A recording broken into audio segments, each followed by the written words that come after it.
Nesse momento nós oramos, Senhor, pelo Jorge, abençoa o teu filho, abençoa, Senhor, o pastor Jorge, Senhor, nessa manhã, traz a ele a tua graça, traz a ele a tua bênção, traz a ele, Senhor, a palavra, Senhor Jesus, tu tens, Senhor, ministrado aos nossos corações e abençoa as nossas vidas.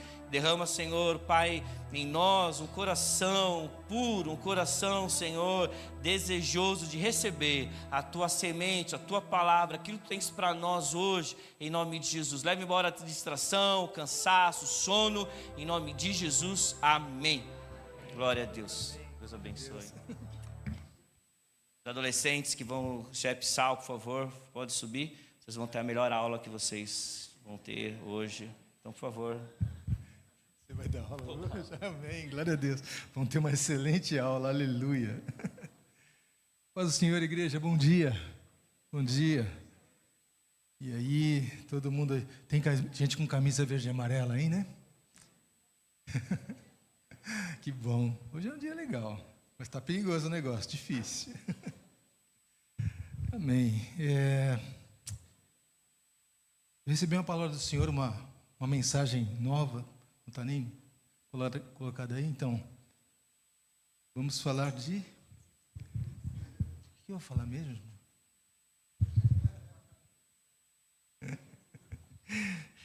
Vigiai. Não, mas eu pensei mesmo, eu estou pensando nessa palavra uns 3 meses. Aí como o pastor falou, a Natália falou, o Nano também, então eu falei, Senhor, eu queria mesmo falar essa palavra, amém. Palavra vigiai, mas não é essa não, Deus falou uma outra para mim. E vamos abrir a nossa Bíblia ali, em Deuteronômio. E eu trouxe, ó, por carinho ao Nando, a minha Bíblia de papel. Começar. Não sei quantas Bíblias vocês têm em casa. Vocês têm mais de 5 Bíblias em casa? Eu também, tenho um monte. Aí eu pego uma Bíblia e falo, essa aqui não estão com as anotações. Não tem, mas amém.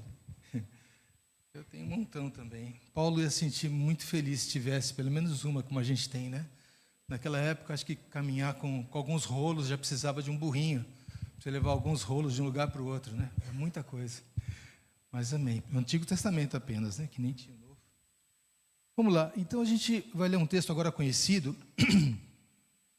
E olha só, eu estava salvando slide, fui salvar a capa do slide, e eu destruí o meu slide. Eu simplesmente salvei o antigo e matei. Aí o irmãozinho, por misericórdia, fez para mim rapidinho um slide com o tema. Terá que conquistá-la, porque a terra é sua. Terá que conquistá-la. Então vamos ler Deuteronômio e vamos ver o que Deus fala a respeito disso. Vamos lá. Deuteronômio 7, admoestações contra a infidelidade. Quando o Senhor teu Deus te introduzir na terra a qual passas a possuir, e tiver lançado muitas nações de diante de ti, os heteus, os gergazeus, os amorreus, e os cananeus, e os ferezeus, e os heveus, e os jebuseus, 7 nações, mais numerosas e mais poderosas do que tu, e o Senhor teu Deus a tiver dado diante de ti para as ferir, totalmente as destruirás. Não farás com elas alianças, nem terá piedade delas. E nem contrairás matrimônio com as filhas dessas nações. Não dará tuas filhas e seus filhos, nem tomará suas filhas para teus filhos. Pois elas fariam desviar teus filhos de mim, para que servissem outros deuses, e a ira do Senhor se acenderia contra vós outros, né? E depressa vos destruiria. Porém, assim lhe fareis: derribarei os seus altares, quebrareis as suas colunas, cortarei os seus postes ídolos e queimareis as suas imagens de escultura.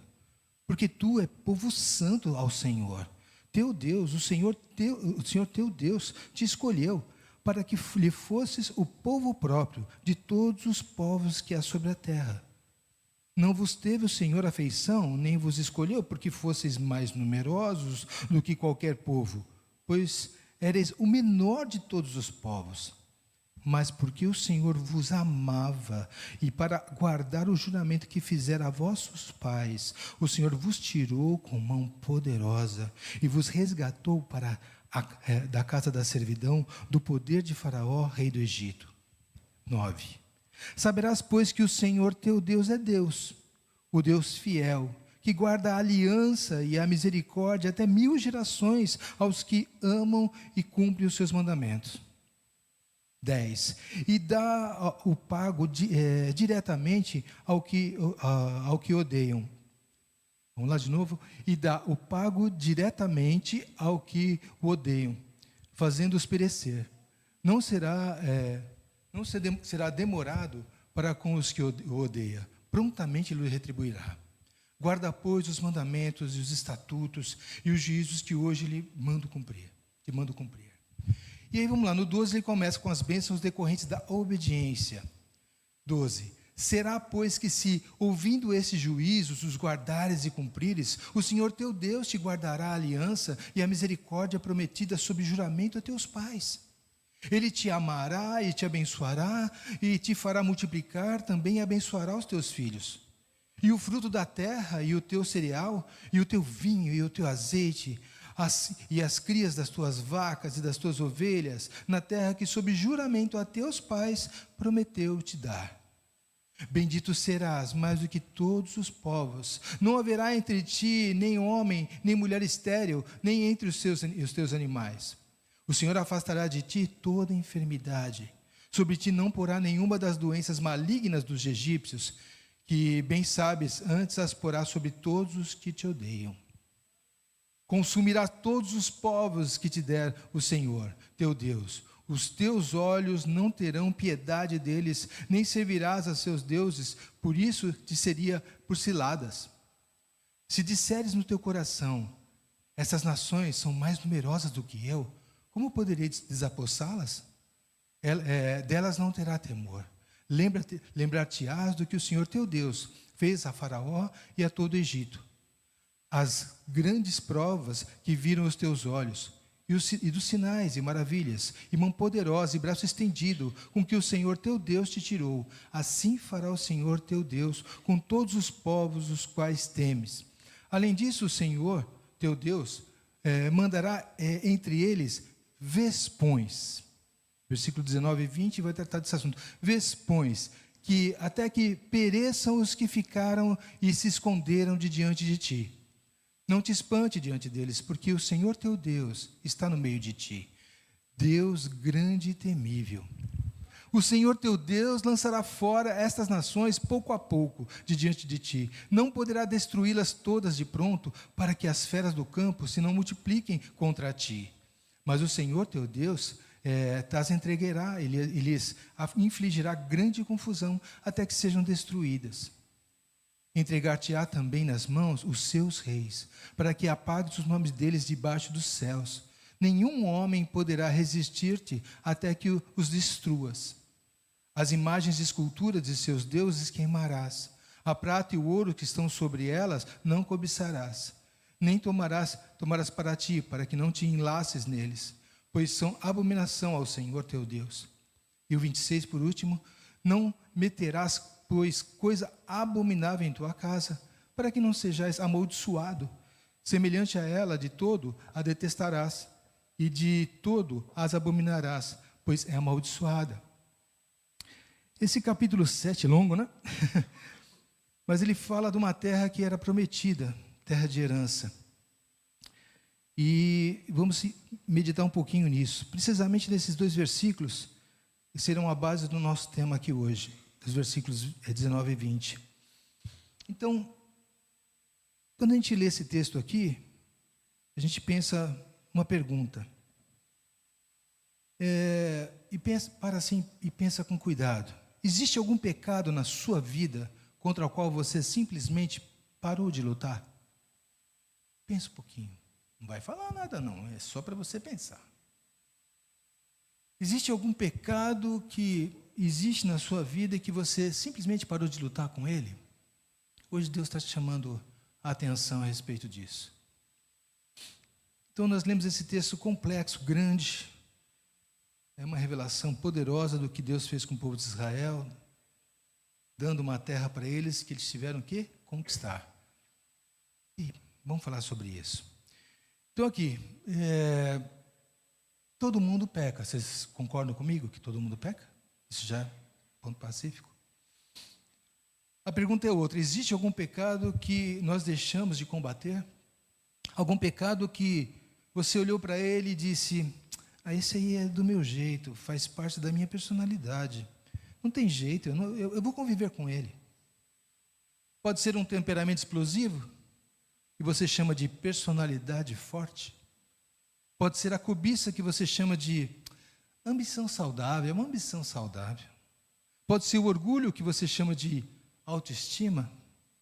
Pode ser a fofoca, que você chama de preocupação com os outros.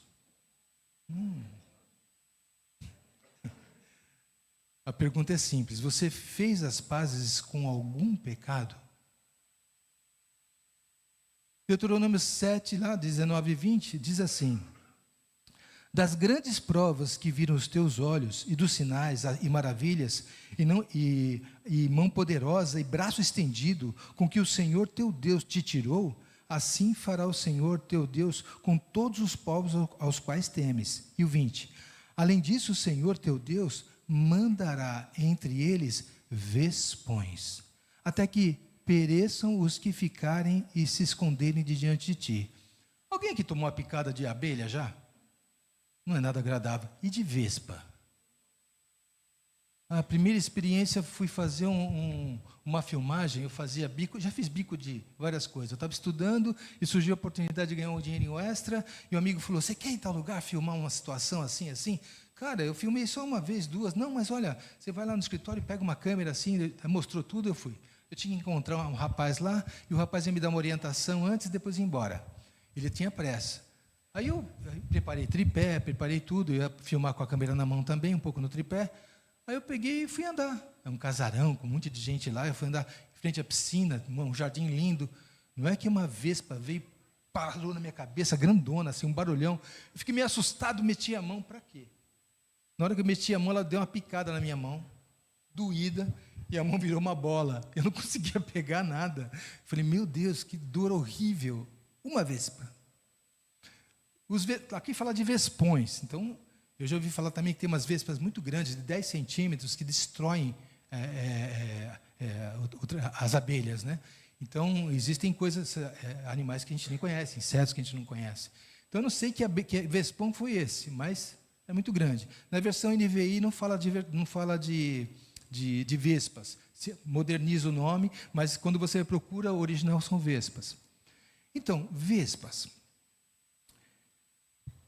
Vamos pensar nisso. Israel reconheceu Canaã por aliança. Então, havia uma aliança. Vamos começar o raciocínio do texto. Deus fez uma aliança com o seu povo. Deus deu aquela terra a Abraão e a sua descendência. Era deles por direito divino. Mas quando chegaram lá, a terra estava cheia de inimigos. 7 nações poderosas ocupavam o que já pertencia a Israel. E Deus disse: vou expulsá-los com mão poderosa, com braço estendido. Mas aí vem o versículo 20. E esse versículo é o coração da mensagem, que diz: além disso, ou seja, de todas as grandes vitórias, eu mandarei vespões entre eles, até que pereçam os que ficarem e se esconderem de diante de ti. Os que ficarem, os que se esconderem. Mesmo depois das grandes batalhas, das grandes vitórias, sempre ficaram alguns inimigos escondidos, nas cavernas, nos cantos, nos porões, e Deus usa um método estranho para tirar de lá os vespões, os vespões. Insetos que ferroam, bichos que incomodam, coisas que doem. Desejo espiritualizar essa história hoje, porque ela não é apenas sobre Israel e Canaã, ela é sobre você e sobre eu. Sobre o que acontece dentro de nós depois que Cristo nos salvou. Os pecados que ficam escondidos em nós citamos uns aqui agora. Canaã foi dado a Israel, nosso corpo, alma e espírito foram dados a Cristo Jesus. O paralelo é esse. Pense em você agora como Canaã. Nosso corpo, alma e espírito foram dados a Cristo Jesus. Quando Jesus morreu na cruz, ele não morreu só pela sua alma. Ele morreu por você inteiro, cada pedaço, cada parte, cada cantinho. Ele comprou o direito sobre o homem inteiro, espírito, alma e corpo. É o que Paulo diz em 1 Coríntios 6. Vocês não são de vocês mesmos, foram comprados por preço. Glorifiquem a Deus no corpo de vocês. Então Cristo tem pleno direito sobre mim e sobre você. Assim como Israel tinha pleno direito sobre Canaã. Mas e aqui está o problema. Ter o direito não é a mesma coisa que ter posse. Interessante isso. Israel tinha o título da terra, mas os heveus, os jebuseus e mais 7 nações poderosas moravam lá de posse do terreno. E nós? Cristo tem o título sobre nós, mas o pecado ainda habita. Paulo sabia disso. Em Romanos 7 ele diz assim: eu sei que em mim, isto é, na minha carne, não habita bem nenhum, porque o querer o bem está em mim, mas o efetuá-lo não. E no versículo 21, acho então esta lei em mim: quando quero fazer o bem, o mal está presente comigo. Aqueles velhos pecados que nasceram com a gente, que parece que nunca vão morrer enquanto a gente não morrer, entraram em nós e habitaram em nós. O pecado se intrigerou na nossa natureza e não sai pelo simples fato de falarmos dele, nem pelas nossas melhores resoluções quando a gente começa o ano.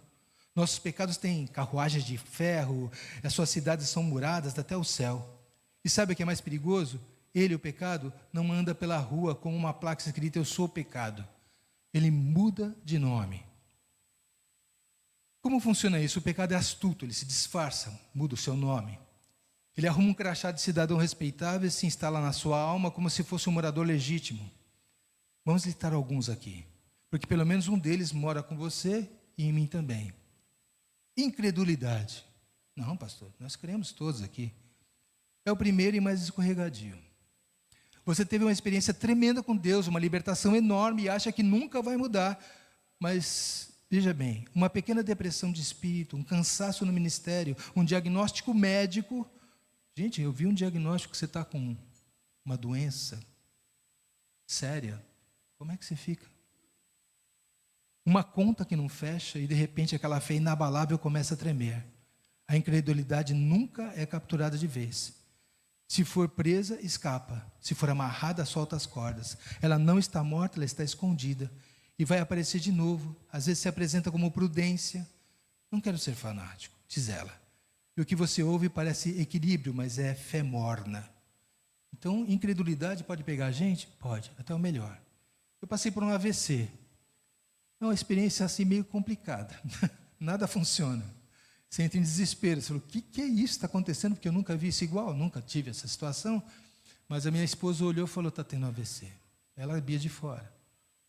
Como você se sente impotente? Meu Deus.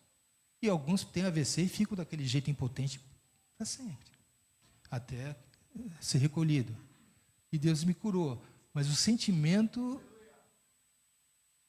se ali você clama a Deus de tudo quanto é jeito, até não conseguindo falar. Aleluia. É uma experiência interessante. A ira muda de nome com facilidade. Sou uma pessoa intensa, diz a pessoa irada. Ira descontrolada. Eu só falo a verdade, doa quem doer. Grosseria disfarçada de honestidade. Tenho sangue quente, é da minha natureza. Ira tratada como DNA em vez de pecado. Um barril de pólvora debaixo da cama não é perigoso, desde que não haja faísca por perto. Não explodiu? Ótimo. Mas estava lá o tempo todo. Às vezes o que chamamos de destruir a ira é só o cananeu que se escondeu melhor. Entendeu? Então não é porque em outras casas ele explode, tá? O barril de pólvora que fica ali. Tem muita faísca perto.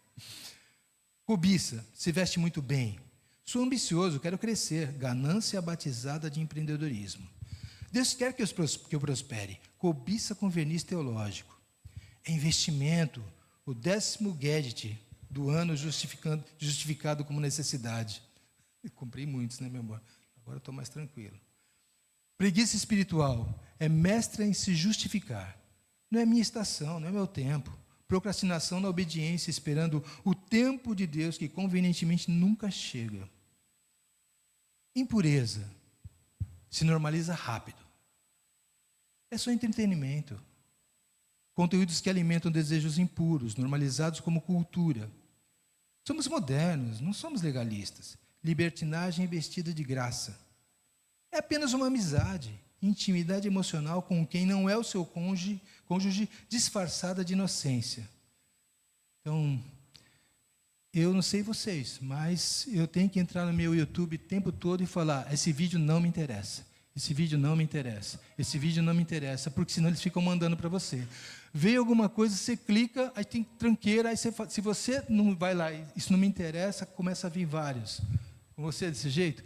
E no meu Instagram não, no meu Facebook, eu nem usava, entrei esses dias, por algum motivo lá, começou a aparecer um monte de moça querendo falar comigo. Eu falei, mano, tá estranho, esses algoritmos do capeta, né, que ficam... Eu falei, eu nem olho, sai fora.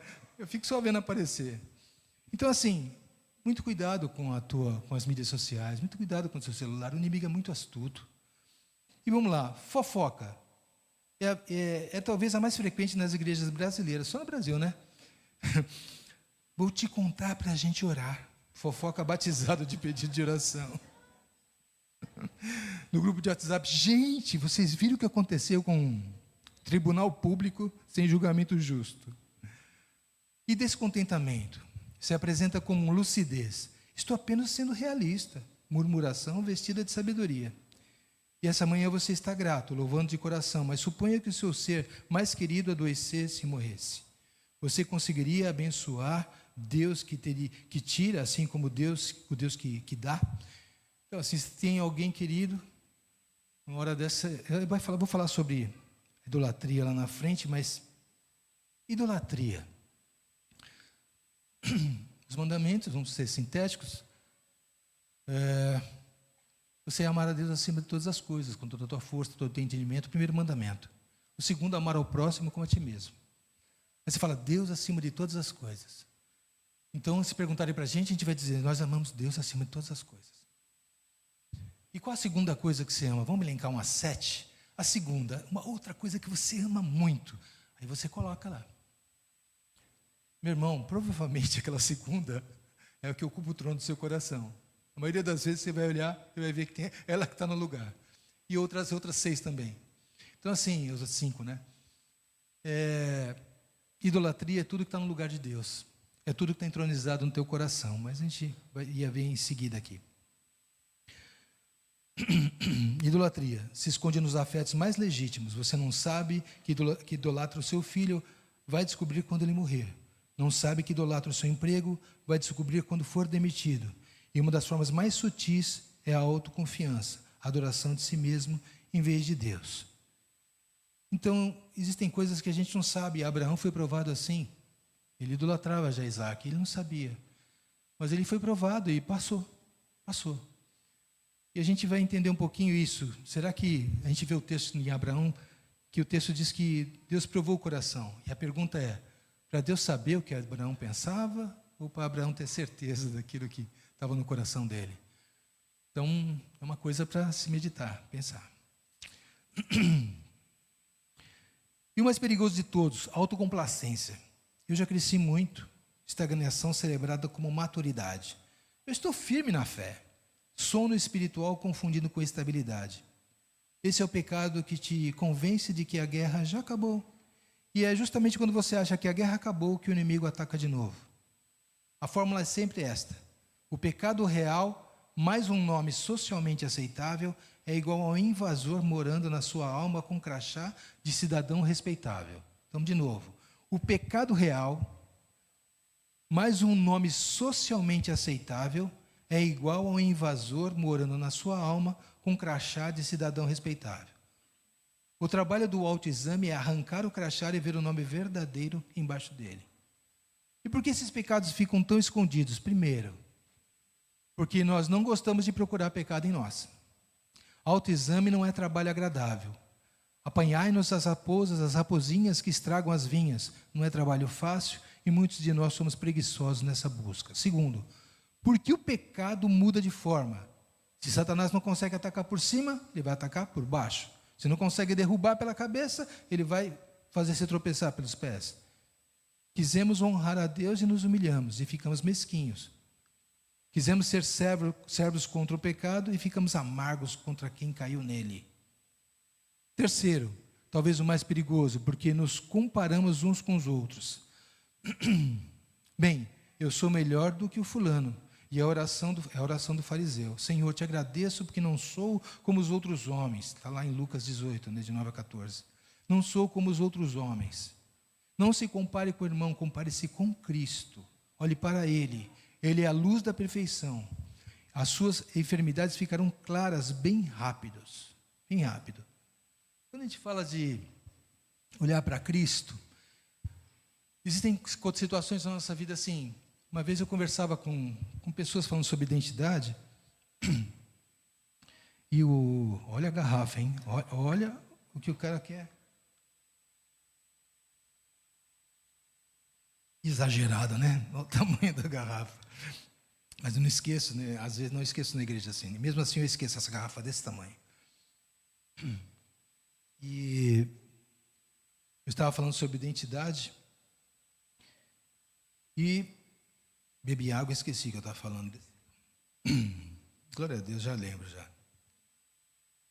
Comparação?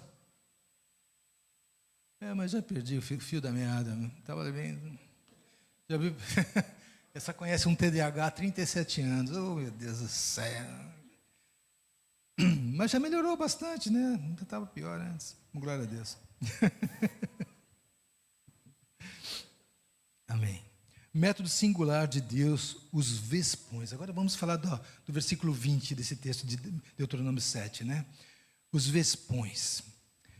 Deuteronômio 7:20 diz, então, o Senhor teu Deus mandará entre eles vespões, até que pereçam os que ficarem e se esconderem. Até que pereçam os que ficarem e se esconderem.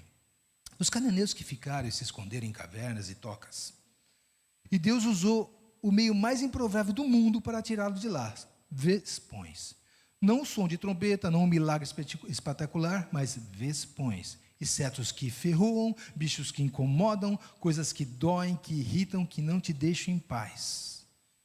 Pastor, A analogia espiritual é esta: as tribulações diárias que Deus envia a cada um de nós. Todo mundo aqui tem os seus vespões, todo mundo. Algum tem vespões na família, o filho que é uma cruz diária, o cônjuge difícil, o parente que provoca. Enterrar um filho é muito triste, mas ter esse filho pecando contra você pode ser 10 vezes pior. Tem gente aqui que tem vespões que a seguem até o quarto, de modo que exatamente onde deveria encontrar descanso e consolo, ali recebe a picada mais amarga. Alguns têm vespões nos negócios, não conseguem prosperar. Uma coisa vem depois da outra. Tentou pela direita, fracasso. Pela esquerda, colapso. Perplexidade sobre perplexidade. Nada tão sério que seja a sua ruína, mas uma quantidade irritante de problemas que não te deixam em paz. Alguns têm vespões no corpo, dor de cabeça constante, pontada nos nervos, uma doença crônica. Se pudesse se livrar disso, como seria bom? Mas o vespão está ali. Eu poderia ficar amanhã toda listando isso, mas porque é um desgosto particular para cada pessoa. Cada um tem seu próprio sapato que aperta. Há um esqueleto em cada armário. Não existe cristão na face da terra que não tenha um vespão. Mas a pergunta é, para que servem eles? São enviados com o mesmo propósito que Deus enviou vespões a Canaã, para expulsar os cananeus escondidos, para trazer à tona os pecados que ficaram nas cavernas. E vou mostrar como eles fazem isso. Primeiro, os vespões te impelem à oração, te levam a orar. Vou ser honesto com você, se não fosse pelas tribulações, muitos de nós não oraríamos com fervor. Ficaríamos preguiçosos, frios e indiferentes. Mas o vespão te ferroa e você diz, preciso ir a Deus buscar conforto nisso. A gente sabe que quando a coisa está desesperadora, a gente é o primeiro a aparecer na reunião de segunda-feira, né? Online. Mesmo que seja quietinho. Mas a gente procura reunião de oração na segunda-feira à noite. Quando a coisa está apertando, a gente corre. Ainda bem, meu irmão, ainda bem o vespão está pegando. Segundo, os vespões revelam o que está escondido. Deixa eu dar um exemplo prático. Você saiu do culto no domingo se sentindo espiritualmente incrível. Deu até um tapinha imaginário nas suas costas. Estou crescendo na graça, algo de bom em mim. Chego em casa, o almoço estava errado, alguém fez algo que parecia de propósito para te irritar, e sem pensar você falou umas palavras muito fortes. Muito. Aí algo tocou no seu ombro e disse, é assim que é crescer na graça? E você foi para o quarto humilhado, rebaixado, com a única oração possível, Deus, tem misericórdia de mim, pecador. Sabe o que aconteceu? O vespão não colocou o pecado em você. Olha só, o Vespão não coloca o pecado em você. Ele trouxe à tona o que estava lá dentro. Toda a tribulação do mundo não cria pecado no cristão. Ela revela o pecado que já existia. Toda a tribulação do mundo não cria o pecado no cristão. Ela revela o pecado que já existia lá. É como uma doença, quando ela vem à superfície, incomoda mais, mas é ali que pode ser tratada. Enquanto fica escondida por dentro, vai corroendo sem que você perceba. É por isso que o Vespão é uma bênção dolorosa, mas bênção. Então, isso pode parecer estranho, mas eu creio profundamente. Cristãos maduros, mais difíceis de conviver, mas pouco amorosos que eu conheço, são os que nunca passaram por muita tribulação. E os mais solidários, mais amorosos, mais parecidos com Cristo são geralmente os que mais sofreram. A pior coisa que pode acontecer com qualquer um de nós é ter o caminho suave demais. Uma frase popular que diz: tempos maus fazem homens fortes, tempos bons fazem homens fracos. E faz sentido. A adversidade faz a gente crescer. Nunca teria conseguido ver, disse alguém, se não tivesse ficado cego. Nunca teria conseguido correr a corrida que estava marcada para mim, proposta, disse outro, se não tivesse quebrado a perna. Nossas enfermidades são canais de bênção. Nossas dificuldades, tribulações e perplexidades são os meios mais doces e abençoados de graça para a nossa alma. Uma das maiores bênçãos que o Senhor já deu foi aquela cruz que você tanto pediu para tirar. Aquela coisa que você falou: Senhor, tira de mim. E geralmente é o que produz mais bênção. Aí você diz, e eu digo também, mas eu não gosto, eu não sou grato pelos Vespões. Hebreus 12 diz: nenhuma disciplina no presente parece ser motivo de alegria, mas de tristeza. No entanto, depois produz um fruto pacífico de justiça.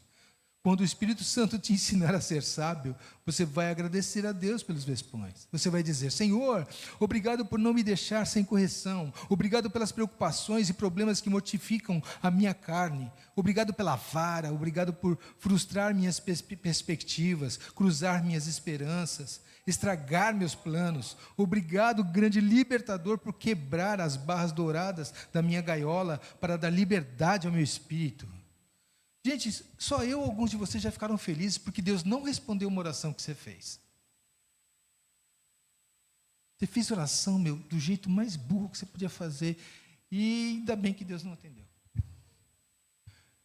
Conheci uma pessoa que ficou brava, e ela orou para acontecer um acidente com uma pessoa, e o Espírito Santo disse assim: não faça isso. Ela falou: ele merece, eu sei que ele merece, mas muda a sua oração. Essa pessoa é de Deus, tinha intimidade com o Espírito Santo. E ela mudou a oração. Essa outra pessoa capotou um carro, acabou com o carro inteiro, teto, tudo, e saiu ilesa, sem um arranhão, porque o Senhor mudou a oração do intercessor ali. Então, assim, tem orações que a gente se arrepende de fazer. Que bom que Deus não ouve algumas delas. E tem uma coisa que não posso deixar de mencionar no texto, que os Vespões vieram de onde? De Deus. O Senhor, teu Deus, mandará entre eles Vespões. Ele os envia. Não é acidente, não é azar, não é o diabo brincando com você. Deus pesa as suas tribulações em balanças, mede cada grama delas. Elas vêm diretamente da mão de um Pai amoroso. Querido, não há tribulação que seja maior do que você pode suportar. Deus é tão misericordioso que Ele mede exatamente aquilo que você vai suportar, não vai ser maior do que você. Então, pare de complacência, autocomiseração. O negócio está aí e é na sua medida. A gente tem enfrentado várias coisas. Querido, eu não quero ser simplório. Eu não sei o tamanho do sofrimento de cada um aqui, das dificuldades. Mas a gente pode vencer todas elas, senão ele não falaria. Ele fez os milagres que ele fez, ele lista o tempo todo na palavra. É o mesmo Deus que pode mudar a nossa vida com simplicidade. Vamos lá. Então isso muda tudo. Quando você sabe que o Vespão vem de Deus, você pode recebê-lo com grata serenidade, não com a alegria artificial, mas com confiança de que há um propósito de santificação por trás dessa dor. Deus está trabalhando para te tornar semelhante a Cristo, e os Vespões são os instrumentos dele. Então vamos lá para o ponto de lição prática, o autoexame. Vamos falar de uma aplicação mais prática e mais pessoal da mensagem. E a pergunta é: qual é o pecado particular que te aflige especificamente? Qual é o pecado particular que te aflige especificamente? Você tem feito um autoexame cuidadoso? Tem emitido uma ordem de busca constante contra as formas sutis do mal que existem em você? Se não, espere o vespão. A palavra diz também que Deus açoita a todos os que recebe por filho. Ele te corrige, gente, correção é muito bom. Eu estava num lugar e... não vou falar, é muito pessoal, deixa lá, de repente ele me ouve. Eu não vou falar não, bocudo, fica quieto. Obrigado, Senhor, abençoe essa pessoa maravilhosa. O seu vespão é um filho desobediente? Rebeca dá risada, né, Rebeca? O teu vespão é um filho desobediente? É possível que você também esteja vivendo em algum ato de desobediência para com o seu Pai Celestial? O seu vespão é um colega de trabalho que te incomoda, um chefe injusto, um funcionário que não rende?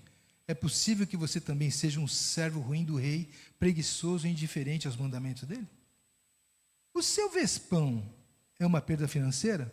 Pode ser que não esteja priorizando os negócios de Deus e por isso ele esteja permitindo que os seus próprios negócios não prosperem. O seu vespão é uma doença no corpo? Pode haver uma doença espiritual que precisa ser controlada e subjugada, e a dor física é o vespão que Deus está usando para trazer isso à tona. Alguém te tratou com arrogância? Pode ser que você também seja arrogante e não perceba. Alguém te caluniou e você está ressentido? Você nunca falou mal dos filhos de Deus? Pode ser que Deus esteja fazendo você sentir a dor disso para que você freie a sua língua. Você está com uma depressão de espírito profunda?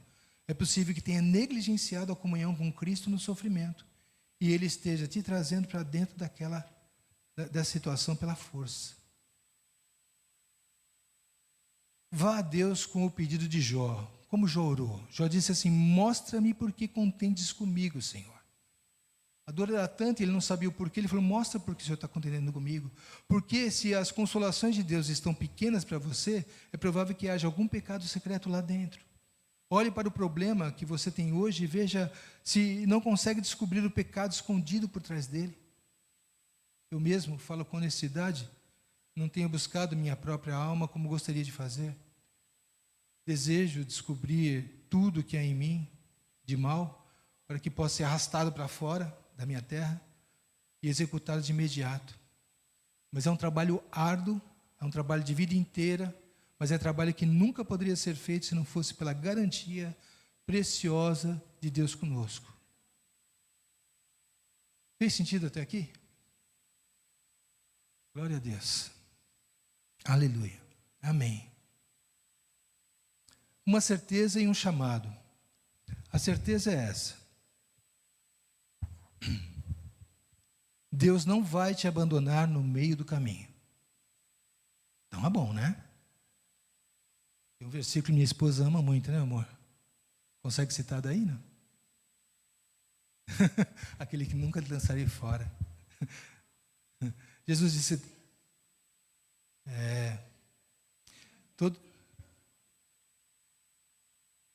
bom assim.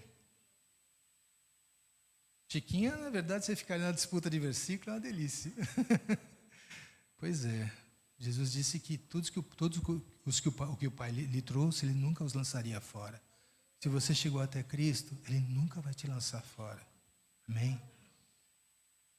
Ele preparou um céu para um povo perfeito e vai te tornar perfeito. Não vai te perder, nem perder o lugar que preparou para você. Ele jurou por si mesmo que nunca te abandonaria.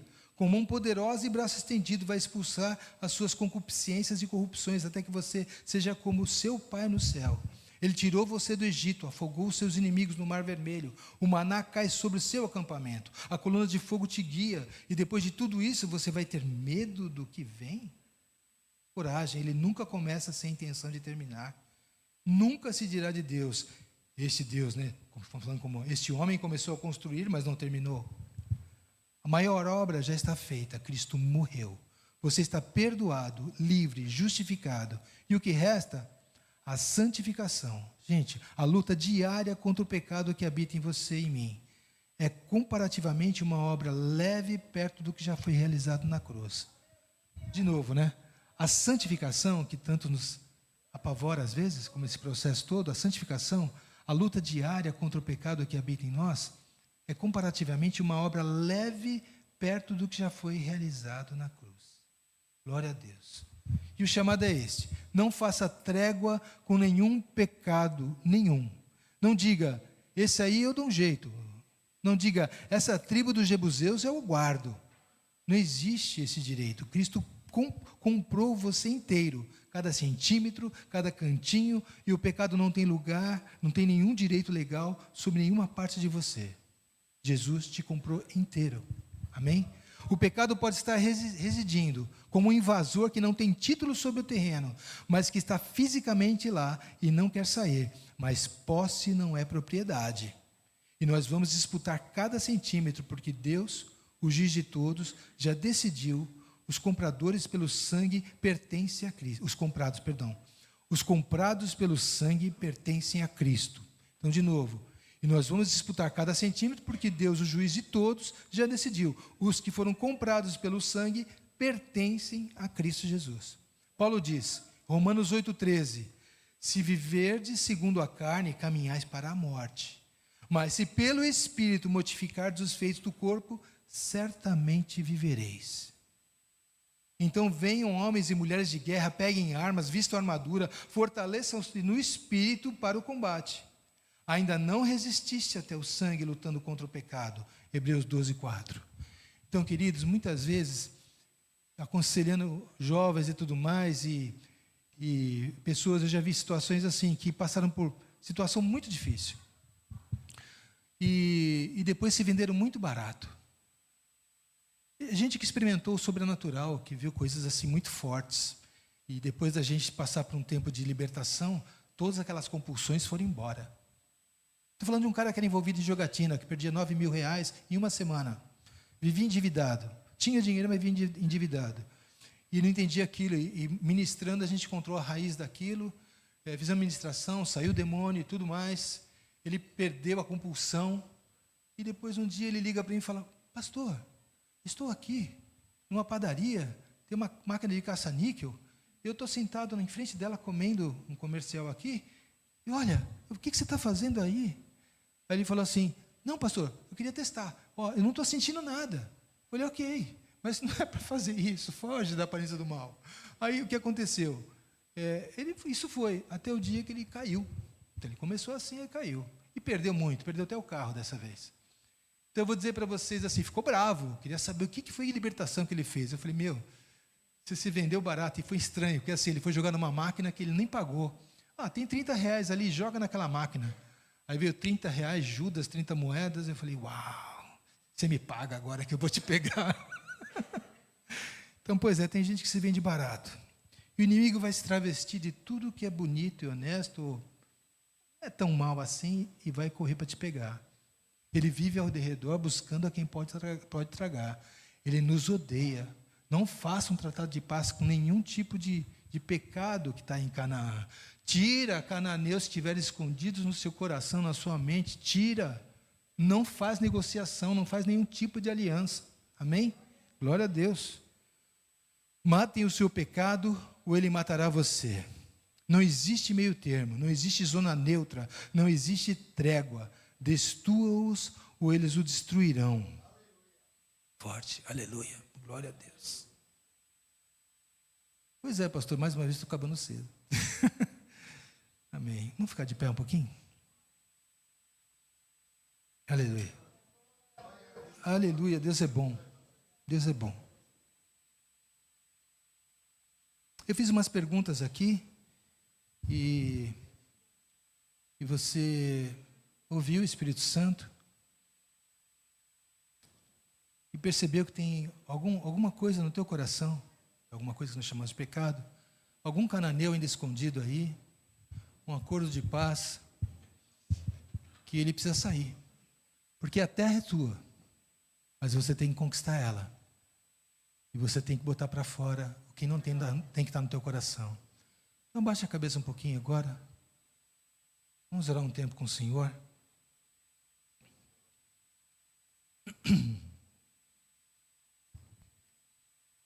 Senhor, provavelmente aqui muitos já são salvos, talvez alguns ainda não sejam.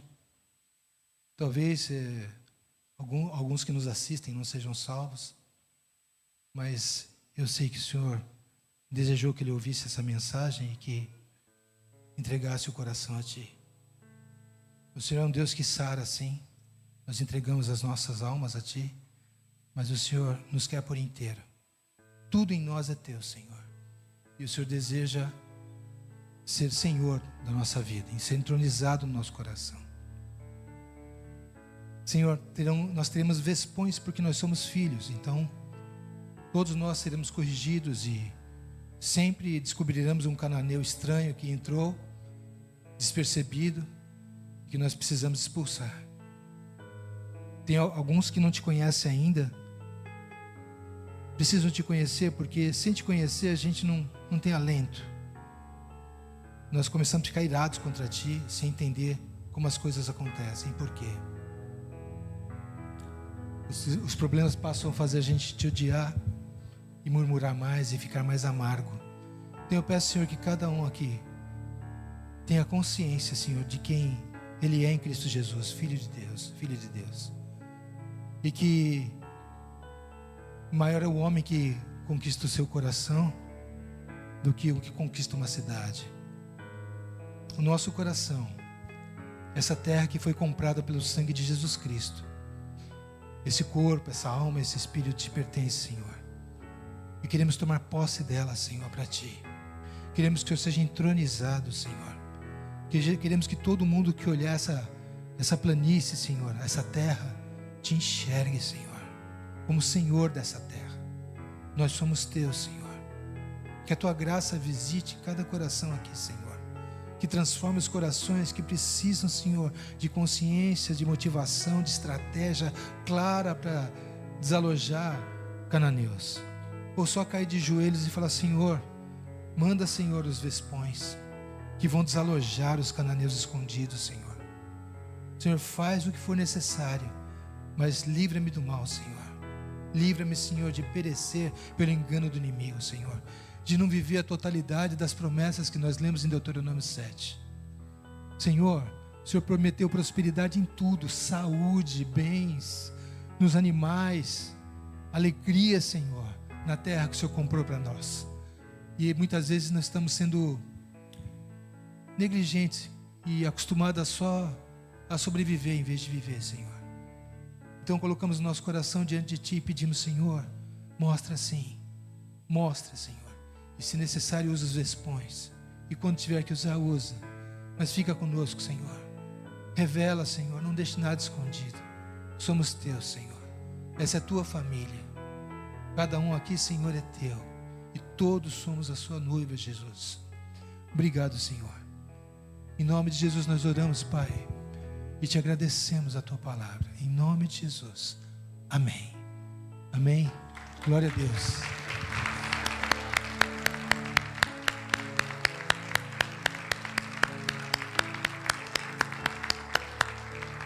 Pode sentar, meu irmão, pastor. Queridos, eu gosto dos puritanos, de ler muito sobre puritanos, e John Owen, eu gosto de ler John Owen, o Spurgeon. E o Spurgeon pregou essa palavra em 1800 e pouco. E esse título era do Owen. É interessante. Esse aqui, ó. Não, mas o título principal foi esse título aqui, ó. Mate o seu pecado ou ele matará você. Be killing sin or it will be killing you. É uma frase do John Owen, de 1616. Ele escreveu, essa frase está no livro dele, A Mortificação do Pecado, de 1656. Gente, os nossos irmãos em 1656 já estavam com as dificuldades que a gente tem agora. Então, por favor, não muda muito. Uma época tem celular, outra época tem outdoor, outra época tem BMW, outra época tem carroça. É o mesmo homem. Outra época ele está no deserto. Se você vai ver 1 Coríntios 10, você vai ver que o povo que pereceu no deserto não tinha outdoor, não tinha pornografia, não tinha smartphone, mas tinha imoralidade. E estava sozinho no deserto, com um pouco. Então, assim, glória a Deus. Falei muito. Amém. Glória a Deus pela tua vida. Só gastei porque tem mais tempo. Fica em paz. Excelente, glória a Deus. Né? Mate o seu pecado ou ele matará você. Amém, queridos? Então, fique esperto. Palavra de Deus para a nossa vida.